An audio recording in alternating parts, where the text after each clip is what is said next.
Hi gardeners, it has been hot and dry and windy here. Doesn't look it with the overcast that just came in a couple of hours ago, otherwise we've been sweating ourselves silly out here. But I want to talk about the problems with low humidity and a lot of wind, which we're not used to here in coastal Carolina because our idea of low humidity is like 90%.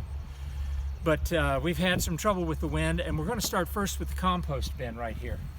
Now this is our active pile, and if you look at the temperature, it's a bit over 70 degrees Fahrenheit. Okay, low 20s Celsius.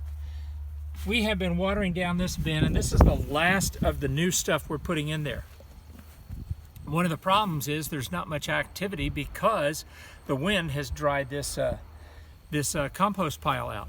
So we're trying to re-wet it, and for the next day or two it's going to be lower temperature because of evaporative cooling, but we're trying to get moisture to those nice little microbes so they can start doing their thing. And just like you get hot when you work out, so do they, and the temperature could very well rise up here into this green zone here, which is the steady state 80 to 100, and we want it to get up to the active 100 to 120. And what that is going to do is start breaking things down faster. As it cools off, that material can then be digested by things like worms, beetles, other things like that, and we just love the fact that they poop into here because worm cast and beetle cast are very nutritious for our plants. Now that's just the compost bin. So now let's take our water. We're on well water here, so we have advantages over some other people. One thing that grows well in the heat but doesn't like being dry are green beans. These were planted Tuesday and with a fair amount of water, and as you can see, some of them are looking pretty sad. This one lost all its leaves, and we go, oh, we're going to lose the plant. But if you look, there's the growth area right there. You can see in front of my yellow finger. Right there is the growth. Same with this one here. It still have growth points, so we can save these guys. And what we're doing is we're layering water in. We're giving it a gentle rain until it starts to cool around the plants, and then we move to the next area. Now we've done this about 4 times already, and what it's doing is it's getting an inch or so of water, and it's driving down onto all the moisture soil below, so that it's gradually pushing the water layer down, literally by force of gravity, and of course by the wicking effect. So if we dug this out, which we will, maybe later in the video, we would find that we've got 4 or 5 inches of very moist soil now, and below that it's still pretty dry. But over the next day or two, if it stays like this, overcast, that moisture layer will gradually wick down into the soil, and then the roots will be very happy. Almost all of our kale now have gone to flower. And as you can see, if you were a pollinator, you'd like this picture.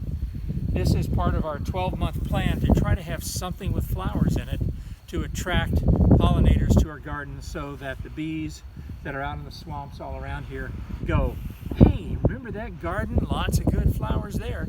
But it's not just insects. We have birds that are coming along that are doing the same thing. Hummingbirds we're seeing right over there by our onion plants that are going to seed down at the end of the garden there.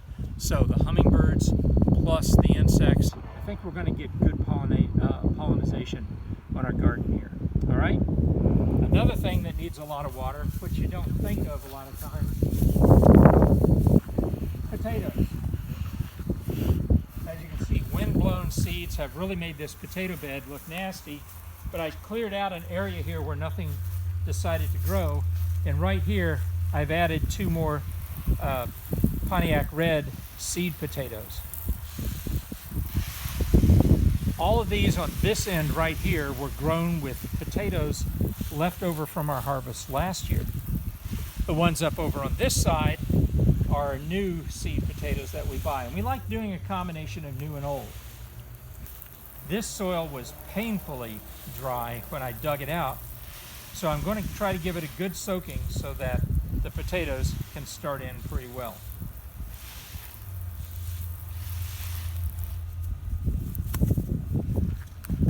Spinach doesn't really like being dry either, but as you can see, our spinach are going to seed.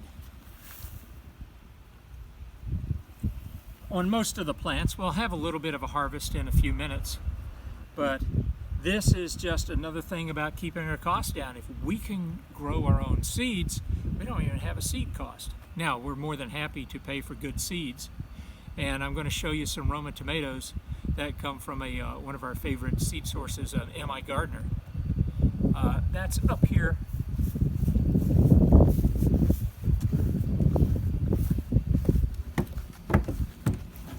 In our tray.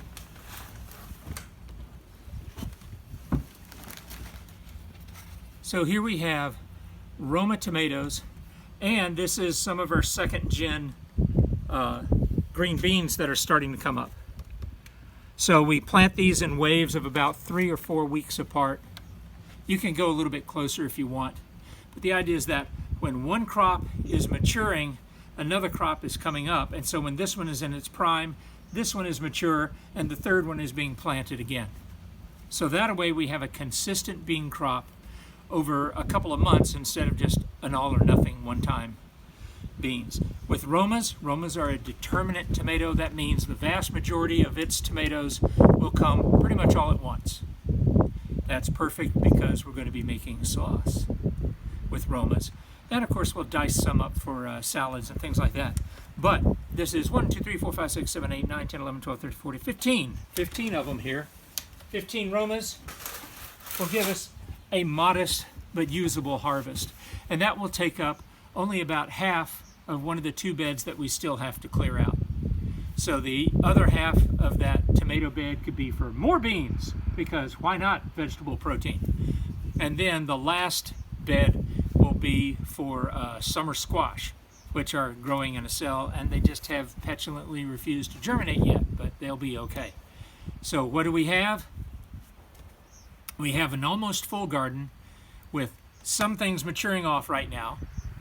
Some things, like the Swiss chard, are in their prime. Swiss chard's always in its prime. It doesn't grow basically between about January the 31st and February the 2nd. That's a joke.